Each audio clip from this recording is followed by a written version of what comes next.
We are live once again. It's a beautiful Friday, April 26, 2024.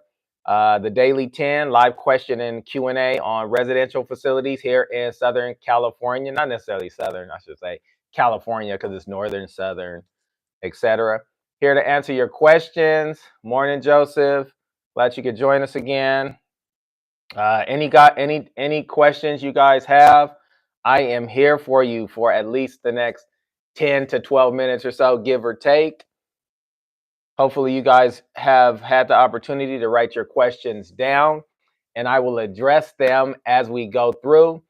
If you guys need to get in contact with me before we get started, then sorry about that. I had to put my phone in airplane mode so people wouldn't call me. If you guys want to get in contact with me directly, you can send me an email at lsingleton@socaltrainingteam.com. And that way I can answer any type of consultant questions you guys may have in relation to residential facilities or any type of facility in general. I have a wealth of experience and a lot of different knowledge. Joseph, if I apply for an ARF within 300 feet of someone else also apply for an ARF, will they go with who applied first, or is it a race to that point? To be honest with you, Joseph, it's a race to the finish line. Whoever completes their application packet and gets it approved first is the winner of that. So does that happen? It doesn't happen very often, but it can happen. So if you submit an application, someone else submits an application, if your application meets the process and you license first, they issue you a license number, then they won't allow the other person to license. So good question though. It is a race to the finish line. As we get more people joining, good morning. Glad you guys could join us for the Daily 10, where I answer questions live Q&A for 10 minutes out of the day. If you guys need to, and let me know if you guys can't hear me good either, because I just hooked up my mic and I just want to make sure it's working properly. What is the best way for me to get started in the business? I have 3 homes available. Morning, Miss Sylvia. The best way for you to get started in the business, first, the blunt part of it is I would like you to get to know the business a little bit so you can determine if it's something you even want to do. So I'm not sure if you have any type of experience working, or you have family members, someone that owns a residential facility. I would say get your experience and then decide from there. So I always like to tell people, get 12 months experience working in a residential, whether it's part-time or full-time or an hour a week, anything that you can give, and then see if it's something you really want to do first. Dev, good morning. It's hard to find an administrator to hire for an STRTP in the Los Angeles area. Yes, it sure is. It's hard to hire any administrator in the Los Angeles area, whether it's adult residential, elderly, or group home, or STRTP. The best way I've found to hire people for STRTPs, you have to run ads on ZipRecruiter, Monster, Craigslist. You have to make a flyer. And what you can do is you can send flyers out to other facilities to try to recruit people from there as well. Another way you can do it is you can go to the community care licensing website. You can search for STRTPs. You can call their homes and see if an administrator is only administering 1 home. They can do 2. So you might be able to find an administrator that way as well. Joseph, if you live on the cusp between 2 regional centers, are you able to access clients from 2 vendors? How important is location? So for Joseph, if you live on the cusp of 2 regional centers, to be blunt with you guys, if you vendor with 1 regional center, you can actually take clients from any regional center. There are 21 regional centers here in California, I should say. And you can take clients from any regional center. You just would have to market to those different regional centers. Most regional centers don't care for you guys to do that, but it is a regulation that says that you can obtain clients from other regional centers once you're vendored by your home regional center. How important is location? Location is not as important as finding out if there's a need in your catchment area. So I'll give you an example. If you're in Pasadena and that catchment area is San Gabriel, Pomona, you need to get with San Gabriel, Pomona to determine if there's even a need for the type of facility you want to open in that area. So you want to keep that in mind. The reality is you could open up any type of facility you want. Doesn't matter. But the question is, are you going to be able to fill your beds and to be able to generate income at some point? And that's what you always want to ask yourself, that question before you develop your home. Is there a need for the type of client that I want to serve? And if there is a need, then yes, development makes sense. But if the regional center tells you no, there's not a need, you can still develop that home. But then it comes to a point where you'll end up sitting on your hands waiting to fill your beds. And how long can you sustain in business not making any money? Probably not too long. So keep that in mind as well. All good questions. I really keep them coming. Keep them coming. Keep the questions coming, because I will answer any question that you have in regards to any business, in residential facility wise. How many patients can you have max for an EBSH home? EBSH home, guys, for you guys that don't know, EBSH home is an enhanced behavioral uh, support home, and you can only have 4. So the max is 4. Some of the EBSH homes only allow you to have 2, depending on the level of care that you're providing. And if you guys didn't know, for the EBSH homes, a lot of the regional centers, they put out RFPs, which are requests for proposals. And with that, you guys can apply for funding to open up an EBSH home.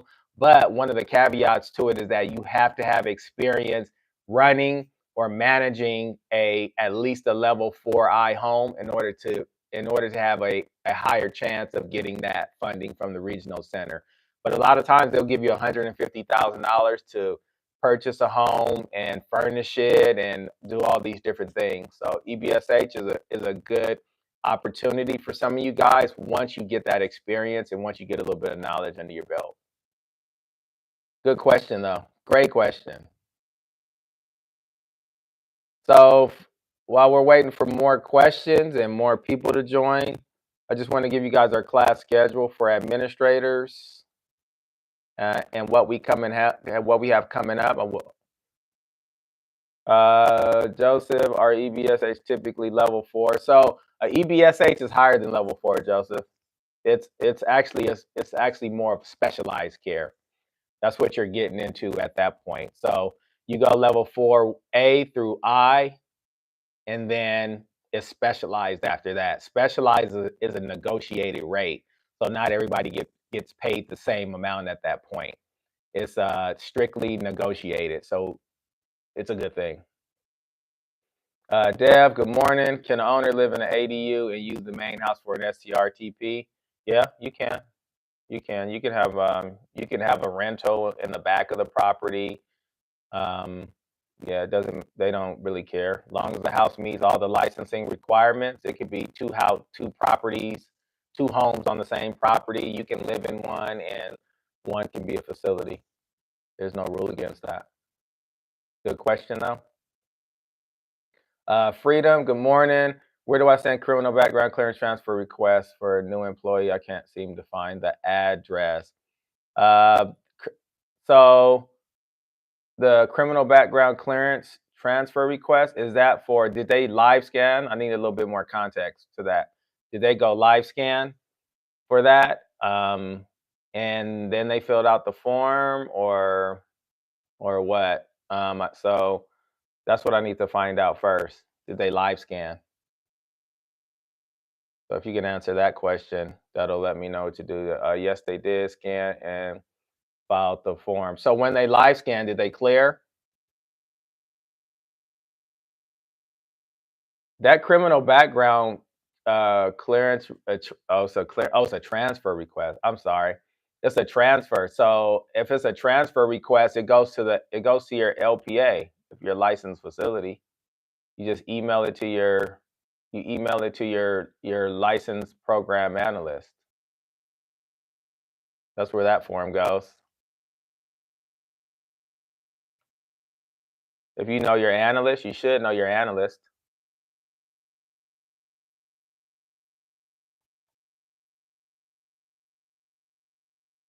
for the transfer.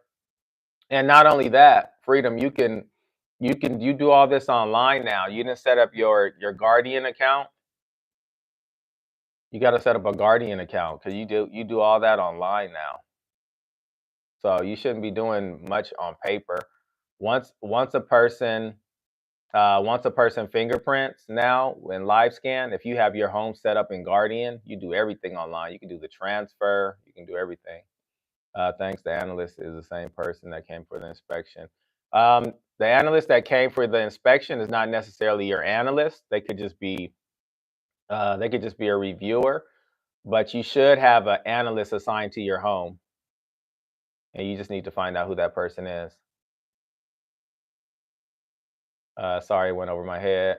So if I work at an EBSH, that should count as yes. Yeah, Joseph. So if you work at an EBSH, yeah, you can open up anything you want. That is higher than level 4. So can you open up a level 4? Does it count towards your experience? Yes, it does. That's the short answer to it. Good question. Time flies, guys. Time flies. Any last questions before I close out on you guys? Um, give you guys my email address one more time for you guys that are on. Uh, L Singleton, LSINGLETON at SoCalTrainingTeam.com. If you have any questions, need any type of consulting, let me know. And Freedom, your vendor for 6 beds. But most people want single bed. Yeah, they do. They do. So now, in the early 90s, early late 90s, you could do it was more prevalent to see 6 beds. But now you see they want clients to have their own individual room now. So that's why you see the single occupancy now for the especially through the regional center. There's no way to really I mean there's no way to really navigate it, to be honest with you. If you're doing a level 4 facility, I'm assuming Freedom I don't know if you're what level you are and what regional center you're going through, but all these different rules that are coming out now, level 3, yeah. So level 3, yeah, you could do 6. That's why you're a 6 bed, but they still want individual. They want single occupancy rooms, and they don't want to pay you more for it either. So I know what you're getting at. Single occupancy means a little less pay. So that's why I prefer level 4 facilities because it makes more sense mathematically when you're in business. So, any more questions? My time is up. If you, like I said, if you want to get in contact with us, you can visit our website, SoCalTrainingTeam.com. You can send me an email at lsingleton, LSINGLETON at SoCalTrainingTeam.com, and I am going to call it a wrap, and I will see you guys next week, Monday. I should be on. If you guys have any questions in the meantime, shoot me an email. Make sure you subscribe and turn your notifications on because you'll see when I'm coming on live. And then that way you guys can join. Thanks. Appreciate you guys.